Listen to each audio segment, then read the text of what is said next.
আজকে ইলিশ মাছ ভাজা ভুনা করব। এখানে কড়াইতে আমি তেল দিয়ে দিলাম। তেল গরম হয়েছে, এখানে নুন হলুদ দিয়ে আমি মেখে রাখছি ইলিশ মাছ। একটা একটা করে আমি মাছ কড়াইতে দিয়ে দিব।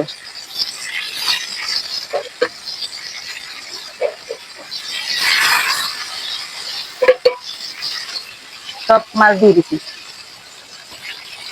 মাছটা আমি উল্টে পাল্টে ভেজে নিব।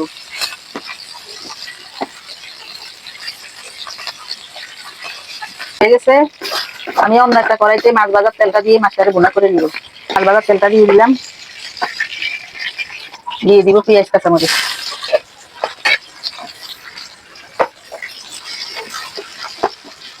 এখানে আমি বেশি মশলা দিব না, আমি একটু রসুন দিব বাটা, আর কোনো মশলাই দিব না। রসুনের গন্ধটা যাওয়া পর্যন্ত আমি একটু ভেজে নিব। রসুন পেঁয়াজটা ভাজা হয়ে গেছে, আমি এখানে একটু পানি দিয়ে দিব। আধা চামচ হলুদের গুঁড়া, আধা চামচ মরিচের গুঁড়া, স্বাদ মতো দিয়ে দিব লবণ। দিয়ে আমি হলুদের মরিচটা একটু কষিয়ে নিব।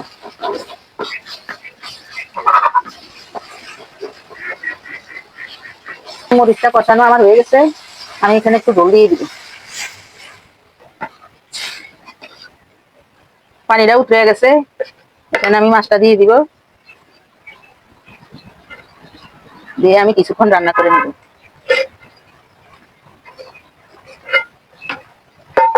এখানে একটু ধনিয়া পাতা দিয়ে দিব, দিয়ে আমি মাছটা নামিয়ে নিব। ইলিশ মাছ রান্না করা হয়ে গেছে। বন্ধুরা, আমার রান্না যদি আপনাদের কাছে একটু ভালো লাগে, আমাকে লাইক কমেন্ট দিতে বলবেন না। ধন্যবাদ।